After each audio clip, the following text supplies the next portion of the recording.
Welcome to the second edition of the Space in Africa News. Following the news series started last week, we will be presenting in this new journal a set of information and facts that shows the recent concrete actions of the space actors on the continent. Let's start with the very first news, Daniel. Thank you, Charles. The South African Assigned Service Center for Climate Change and Adaptive Land Management, in collaboration with the Mainland State University and the University of Western Cape, held its first Earth observation physical training in Bulawayo, Zimbabwe, on March 2nd to 3rd of this year. Over 40 people, including those from the management of natural and water resources, the environmental sector, river basin commissions, academia, local communities, etc., participated in the training, according to a statement issued by the South African Science Service Center for Climate Change and Adaptive Land Management. Great. The center is moving also into the second phase of their research aimed um, toward impactful research outcomes for climate actions and adaptation and mitigation in Southern Africa region. The center has announced that this second research program outcomes will be presented on March 22nd and 23rd in Namibia. Academic, research partner, and government organization from Angola, Botswana, Germany, Namibia, South Africa, and Zambia are involved in this program. Thank you, Charles. Vice President Kamala Harris will visit Ghana, Tanzania, and Zambia. Harris and the second gentleman, Dr. Emhoff, will travel from March 25th to April 2nd, making stops in Accra, Ghana, in Dar es Salaam, Tanzania, and Lusaka, Zambia. She will meet with the president of each country to discuss regional and global priorities, including our shared commitment to democracy, inclusive and sustainable economic growth, food security, among other issues. The vice president's travel to Africa comes after the Biden administration hosting the USA Africa Leaders Summit in December for the first time since 2022, with roughly 50 African leaders attending. We may expect some following discussions on space activities as initiated during the USA Africa Summit. Fantastic. The Egyptian Space Agency and the Royal Belgian Institute for Space Aeronomy have signed an MOU. The MOU signed between both institutions is going to further joint initiative in space science and satellite infrastructure development for socio-economic benefit. The agreement also guarantees that both sides are committed to using space peacefully for our ongoing research and development. Furthermore, China launched the second Horus remote sensing satellite for Egypt. Only a few weeks after launching the first of a succession of remote sensing satellite for Egypt, China has launched a second one. On March 13, a Long March 2C rocket launched from the Hyangkwang Satellite Launch Center in Gobi Desert. The Horus 2 satellite is an integral part of the Egyptian and China's strategic partnership, and will aid in achieving Egypt 2030 goal for sustainable development.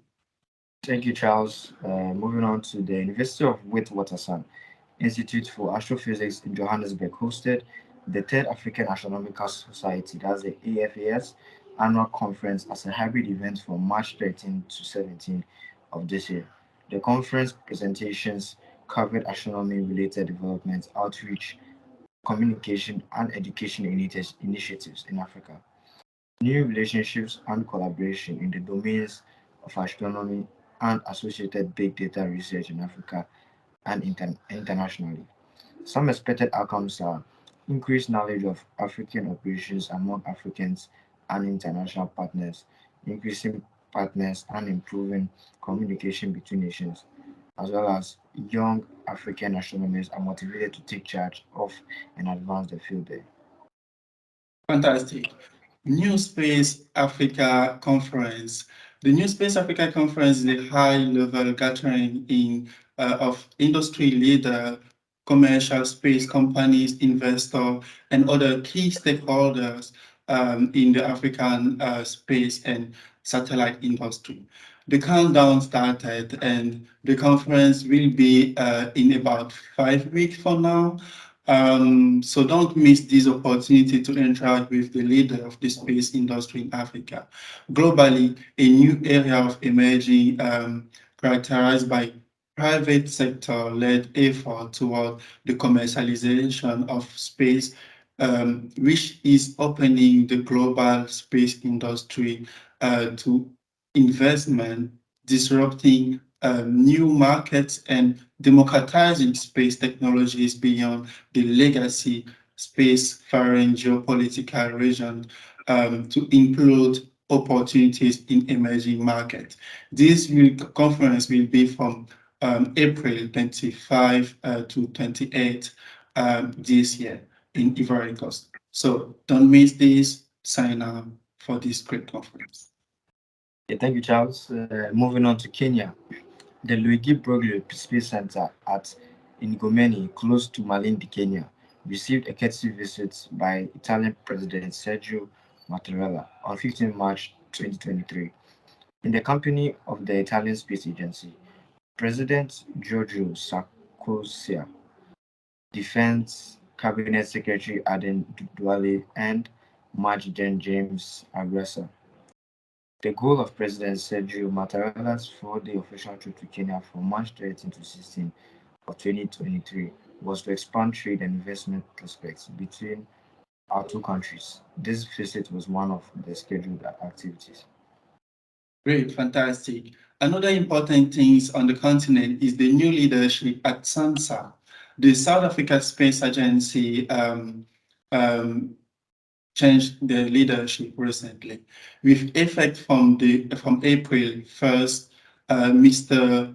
Humbulani Mudo has been named as CEO of the South African Space Agency. Mr. Mudo has more than 20 years of technical and managerial expertise in space science and technology, with a focus on remote sensing, geospatial application, Earth observation system, and the development of space technologies. Nice one, Charles. It's nice to know there are a lot of things going in South Africa. Let's move on to the cooperation between Sudan and Russia. In line with Russia's willingness to collaborate with African countries, Sudan has expressed interest in collaborating with Moscow to leverage satellite data to the fight against terrorism and protect the country's borders.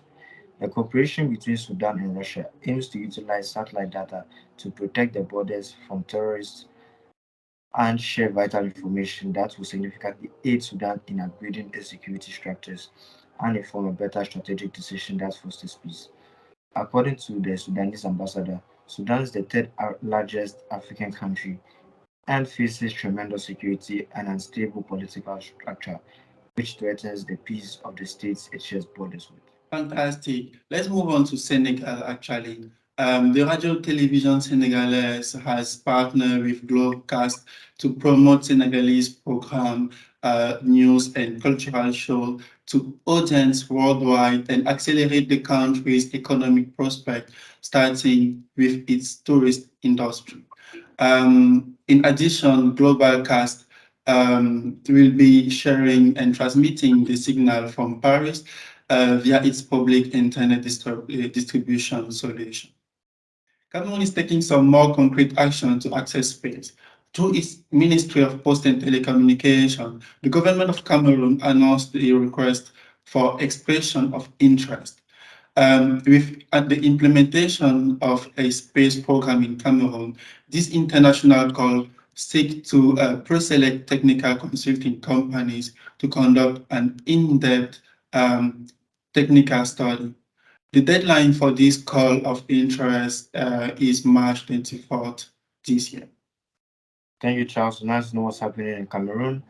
And also, there are lots more news regarding space in Africa. Keep in touch with us and subscribe to our channel. Please feel free to contribute any information about events occurring in your institution, country, or network, and we will be pleased to shed light on that on our Google Forms. Thank you. Looking forward to the next week's edition of the Space in Africa News on Live. Thank you very much for listening and watching.